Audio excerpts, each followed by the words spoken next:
두 번째입니다. 컨셉 2.2고요. 그 다음에 원소의 성질은 이를 구성하는 원자의 구조에 대해서 배우도록 해보도록 하겠습니다. 그래서 이원자 입자라고 해서 원자가 아까 말한 기본적인 더 이상 화학에서 분해되지 않는 부분이라고 할 수 있겠고, 원소의 특성을 유지하고 있는 가장 작은 단위입니다. 그래서 이것을 아톰이라고 하고요. 이 원자가 최근에는 굉장히 많이 과학을 물리학 발달을 해서 많이 쪼개지게 되지만 우리가 어느 정도 생물학에서 알아야 되는 부분은 이원자 입자 정도만 알면 됩니다. 그래서 원자보다 더 작은 단위, 원자 안에 어떤 것들이 들어있는가에 대해서 말을 하려고 하고요. 중성자는 뉴트론, 이 뉴트라는 부분은 어미가 결국 중성을 의미하죠. 중성 중립을 의미하니까 정기적으로 중성을 띠고 있는 입자고요. 여기는 핵에 있어서 여기 영지적 중성을 띠고 있는 부분이 있고, 그다음 양성자는 프로톤이라고 합니다. 여기 플러스를 띈 입자고요. 그다음에 전자는 일렉트론이라고 해서 이 핵 주위를 돌고 있는 가볍게 돌고 있는 것을 이제 일렉트론이라고 합니다. 일렉트론이 이제 어떻게 변하느냐에 대해서 이제 화학적인 그런 물질들의 성질이 굉장히 많이 달라지게 되죠. 그 다음에 원자 핵은 여기 보시다시피 양성자와 중성자, 뉴트론과 프로톤이 중앙에 뭉쳐있는 부분을 이야기를 합니다. 아토믹 뉴클레어스라고 하고요. 다음에 달톤이라고 하는 건 앞으로 생물학에서 굉장히 많이 쓰이고 뭐 단백질에서 굉장히 많이 쓰이게 될 텐데 이 분자들의 무게를 표시하는 단위입니다. 그래서 이것은 기본적으로 한 분자가 대충 얼마나의 무게가 되는가. 우리는 그 분자의 무게를 잴 때 1.7 곱하기 10의 마이너스 24승 이것들이 한 분자 1g 안에 얼마 들어있는지 그거를 표현하기 때문에 1.7 곱하기 10의 24승을 해서 그것들로 계산을 합니다. 그래서 예를 들면은 H 같은 경우는 분자량이 1인데 1이라는 거는 결국 1.7 곱하기 10의 24승계의 H가 1g이라는 뜻이라고 할 수 있겠습니다. 이 부분은 아마 뒤에서 계속 하게 될 거고요. 그 다음에 원자 번호와 원자량에 대해서 한번 배워볼 텐데요. 우선 원자 번호는 각각의 원자들이 갖고 있는 양성자 개수를 원자 번호라고 합니다. 그래서 이 밑에 포함된 것을 원자 번호라고 하고요. 이건 원소에 있어서 고유한 번호입니다. 그래서 한 원소는 하나의 번호를 갖고 있고 헬륨은 2고요. 당연히 뒤에도 배우겠지만 H는 1이고 NA는 11이다 이런 게 돼 있고, 그다음 질량수는 원자핵의 양성자와 중성자를 합한 수입니다. 그래서 11이 양성자고 질량수가 23이라는 것은 중성자가 12라는 뜻이겠죠. 그런 얘기를 하고 있는 거고, 얘도 중성자가 2다. 이런 거는 충분히 알 수 있는 내용이고요. 그래서 요 두 개를 안다면 그 원자가 양성자와 중성자가 몇 개가 있느냐 이것을 충분히 알 수 있겠고요. 원자량은 아토믹 매스라고 하고요. 앞으로 뭐 많이 생물학을 하시는 분들은 많이 하게 될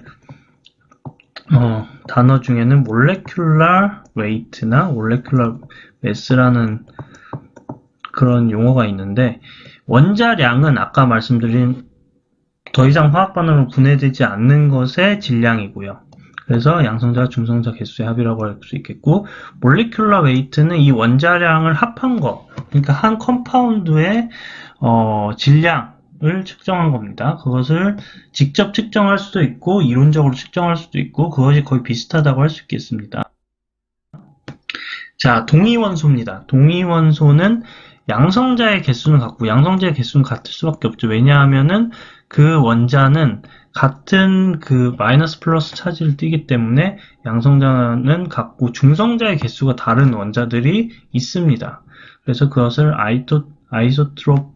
아이소토프라고 하고요.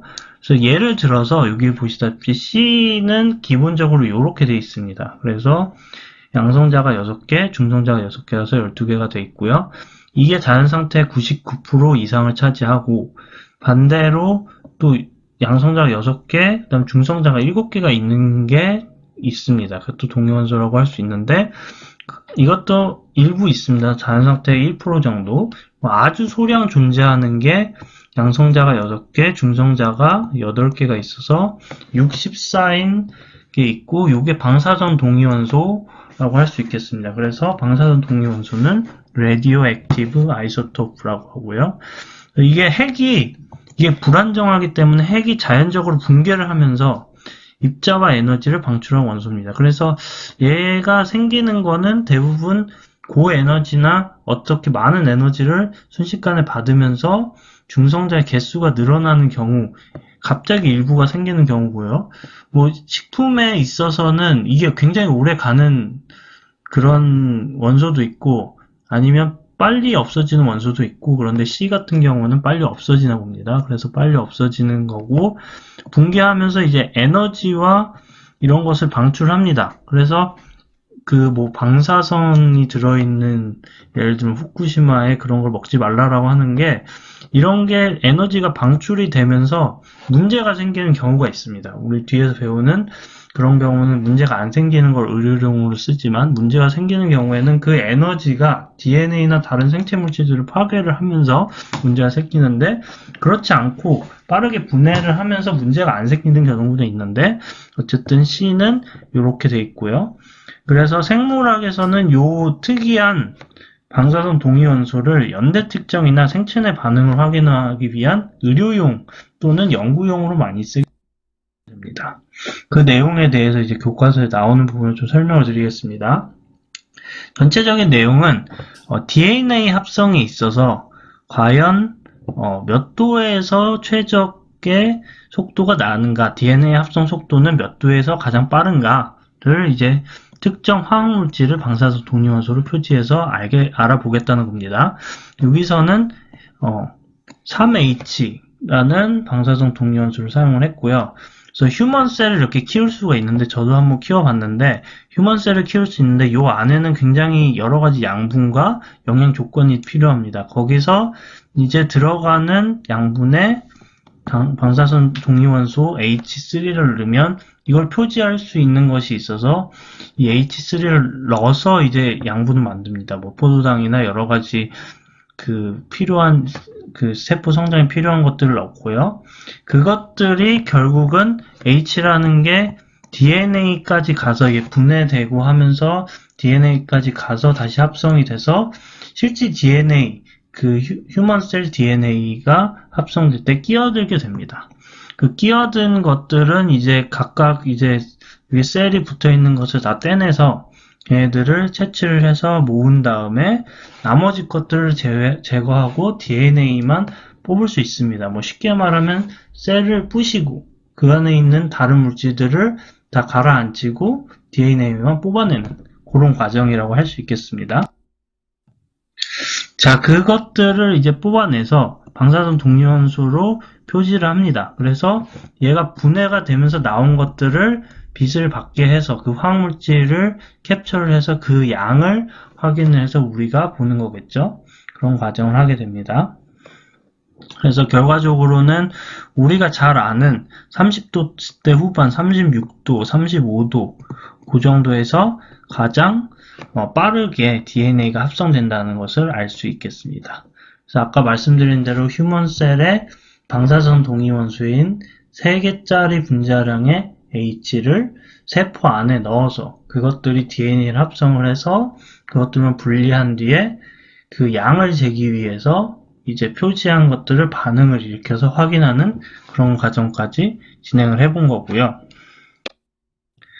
자, 만약에 이거는 이제 정말 텍스트에 없는 내용인데 합성 속도가 다른 패턴이 나온다면 어떻게 될까요? 여기서 50도까지 했지만 어떤 생물들은 이게 최적 속도가 90도인 생물도 있습니다. 그래서 우리가 실질적으로 많이 쓰는 그런 건데요. 그래서 우리가 1과에서 배웠던 알키아라는 생물이 있죠. 알키아라는 생물 중에선 고세균인데 화산 옆에 사는 그런 친구들이 있습니다. 이런 친구들은 굉장히 높은 온도에서 살기 때문에 굉장히 특이하죠. 그래서 높은 온도에서도 적응할 수 있는 단백질이 있습니다. 단백질이 있어서 그것들을 우리가 실질적으로 이용을 하죠. 그래서 우리가 PCR이라고 해서 DNA를 합성하는 그런 단백질 또는 효소라고 합니다. 효소로서 PCR이라는 테크닉이 있는데 이거를 굉장히 많이 증폭하는 기술이 있는데 거기에 활용을 하죠. 그래서 90도씨에서도 그 활성이 있는 단백질, DNA를 합성할 수 있는 그런 단백질이 있는 게 알키아 중에 일부가 있고, 만약에 또 뭐 이건 이럴 리는 없겠지만 이렇게 되면 어떨까요? 10도, 20도에서 이렇게 돼서 10도, 20도, 25도, 35도 이렇게 된다면 어떻게 될까요? 예를 들어 최적이 이렇게 많이 있다 라고 하면 어떻게 될까요? 생각을 해보세요. 우리는 이때까지 35도, 36도에서만 최적이 활성이 된다고 배웠는데 만약에 최적 활성이 많은 좀 범위가 넓다면 어떻게 될지 이걸 한번 생각해 볼까요? 자, 만약에 이렇게 넓다면 어떤 문제가 일어나냐면 우선은 기본적으로 반응이란 거는 온도가 조금이라도 높으면은 발열 반응 입장에서는 온도가 조금이라도 높으면 유리하겠죠. 그게 에너지가 많이 받아야 되니까.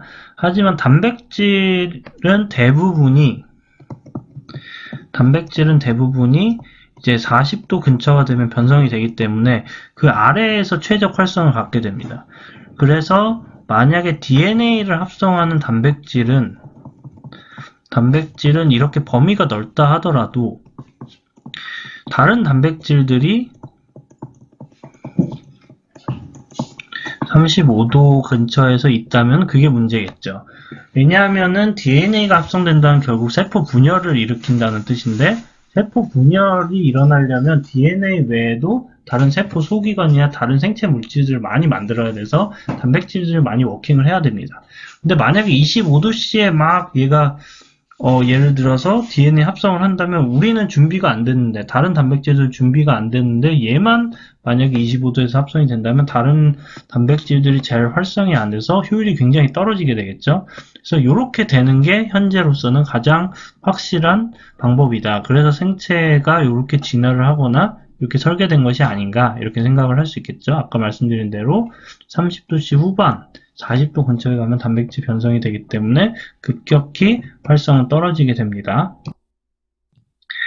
자, 동위원소를 이제 의학 쪽에서 또는 연구단에서 많이 이용하는 경우도 있습니다.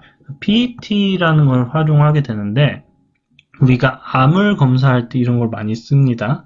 그래서 예를 들어서 사람한테 방사성 동위원소가 포함된 포도당을 주사를 합니다.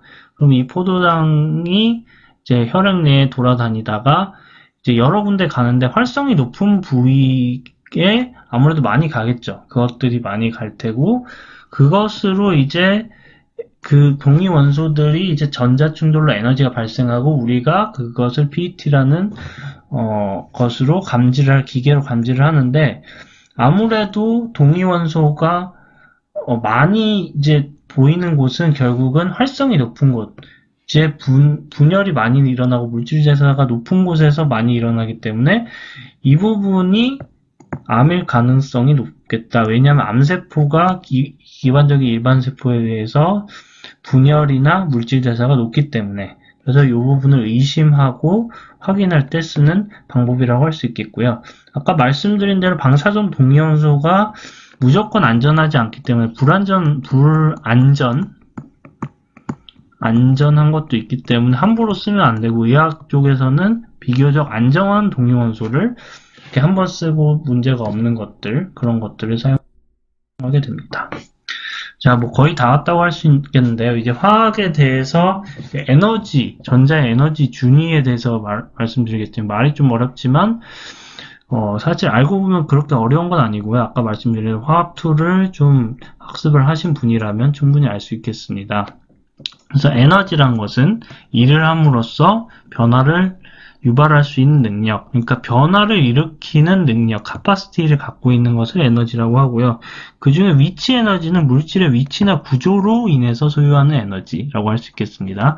그래서 우리가 쉽게 하는 건 폭포나 아니면 위에서 떨어진 힘으로 댐에서 그 모터를 돌리는 그런 것들이 위치 에너지에 해당을 하겠고요. 원자 안에서 이런 것들이 워킹을 어떻게 하느냐? 아까 보셨다시피 이 핵이라는 부분에 전자가 이렇게 삥삥 도는데 이 굉장히 이것들이 공간이 넓은데 삥삥 돌고 있고요. 그게 이제 일렉트로닉 힘으로 전자적 힘으로 붙잡혀 있는데 이게 만약에 에너지가 투입되면은 이것들이 조금 더 활성화되면서 멀리 갑니다. 이 멀리 가게 되고 그것들이 우리 이제 설명이라고 할 수 있겠는데 자연현상에 대한 설명이라고 할 수 있겠. 이 껍질에 따라서 이제 그 이동이 됩니다. 그래서 얘가 껍질을 이동할 수 있는 정도가 아니면 이동을 못하고 그걸 넘어서면 그 다음 껍질로 이동할 수 있고 그래서 여기 있는 전자는 훨씬 더 에너지가 크다라고 할 수 있겠습니다. 이 전자 껍질이라고 해서 전자 수준의 위치 에너지 멀리일수록 크고 가까이일수록 작다라고 할 수 있겠고요. 그것들이 여기다 보다시피 에너지를 흡수하면서 이렇게 나가고 그래서 고에너지가 되는 거고 방출하면서 점점 가까이 들어오는 그런 형태가 되게 됩니다. 이것들에 대해서 계속 앞으로 설명을 하기 때문에 그런 걸 알길 원하고요. 요게 연속적이기 때문에 우리가 예로서 이렇게 계단에서 툭툭 떨어지는 공을 했는데 얘가 이렇게 빗면에서 쭉 내려오면서 위치 에너지가 감소하거나 증가하는 것이 아니라 가만히 있다가 아까 말씀드렸지만 에너지가 충분하면 툭 떨어지고 충분하면 툭 떨어지고 이렇게 된다는 것을 비유적으로 말씀을 드리겠습니다. 자, 전자배치의 화학적 특징입니다. 이거는 뭐 아마 고등학교 시절에 이미 다 알고 있는 것들이라고 할 수 있겠고요. 그래서 껍질에서는 이제 첫 번째는 2개의 전자가 올 수 있고 두 번째는 8개, 세 번째도 8개의 전자가 올 수 있습니다. 그래서 여기 이 원시적 주기율표는 다 알고 있다고 보시고 생물학에서 중요한 건 18번까지니까 거기까지 이제 표시를 해 놓은 겁니다. 여기 있는 몰레큘라, 아토믹 매스나 이런 것들은 다 아실 거라고 생각을 하고요. 그래서 아까 말씀드린 대로 첫 번째 껍질은 이제 H나 HE, 헬륨 같은 경우에는 하나, 2개. 그 다음에 다른 것들은 2개부터 채워나가는 그런 형태고, 2개, 8개까지 채워가고, 그 다음에 여기 2개, 8개가 채워지는 형태가 되게 됩니다. 자, 전자 오비탈, 이건 화학2에서 아마 나오는 내용일 텐데요. 여기서는 그렇게 딥하게 배우진 않고 아주 기본적인 부분만 배우고 있습니다. 그래서 오비탈은 이제 뒤에 앞으로 배울 일은 없겠지만 물리학에서 보면은 전자가 어디 있느냐는 굉장히 확률적으로 알 수 있는 부분이지만 90%는 어딘가에 있더라. 확률적으로 90%는 어딘가에 있더라는 걸 밝혀냈습니다.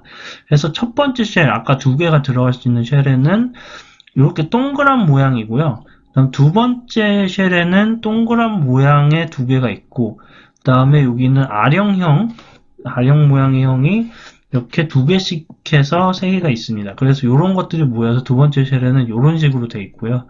그런 것들을 나타냅니다. 그래서 예를 들어서 만약에 전자가 8개가 있는 원자다. 그러면 2개가 먼저 들어가고 나머지 6개가 여기에 들어가게 되는 형태가 되겠죠.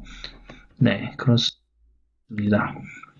자, 오늘 내용은 화학2를 배우신 분이라면 충분히 쉽게 알 수 있는 내용이라고 할 수 있겠고요. 그래서 물질은 순수한 형태 또는 화학물 형태의 화학 원소로 이루어졌다. 라는 내용에 대해서 배웠고, 그래서 물질의 부피와 질량을 갖는 것을 매터라고 합니다. 다음에 화학 반응에 의해서 더 이상 분해되지 않는 물질을 엘레먼트라고 하고요. 다음에 2개 이상의 다른 원소들로 특정 비율로 결합되어 있는 형태를 컴파운드라고 합니다. 컴파운드는 그러니까 화합물이라고 할 수 있겠고요. 다음 두 번째로 우리가 배웠던 것은 원자 구조에 대해서 배웠습니다. 원소의 성질은 이것을 구성하는 원자의 구조에 대해서 배웠고요. 그래서 원자는 이것을 쪼개보면은 이거 아톰이고요. 당연히 쪼개보면은 뉴트론과 그다음 프로톤, 그 양성자를 갖고 있는 일렉트론, 전자 이렇게 세 가지로 나눠지고, 그다음 뉴트론과 프로톤은 그것이 핵 가운데로 모여 있기 때문에 그것을 아토믹 뉴클레어스라고 합니다. 그 다음에 분자들의 무게를 표시하는 것은 달톤이고, 이 달톤을 표시할 때 우리는 기본적으로 1.7 곱하기 10의 24승의 무게인데, 그것들을 이제 쉽게 표현하기 위해서 그 어떤 원자의 무게는 1.7 곱하기 10의 24승을 곱해서 말합니다. 그래서 아까 말씀드린 대로 H는 1이라고 할 수 있는데 이것은 1.7 곱하기 10의 24승 곱하기 1이라고 할 수 있겠고요. 자, 그 다음에 원자의 전체 질량은 뭐라고 했냐면은 아토믹 매스라고 했고, 앞으로 많이 보게 될 분자의 질량은 몰레큘러 매스라고 했습니다. 그것들을 한번 더 알아보시고, 그 다음에 양성자의 개수는 같고 중성자의 개수는 다른 것은 아이소토프라고 합니다. 동위원소라고 하고요. 그래서 이런 아이소토프 중에서 자연적으로 붕괴해서 입자와 에너지를 방출하는 것을 레디오액티브 아이소토프라고 합니다. 자, 오늘은 여기까지 배워보도록 하겠습니다.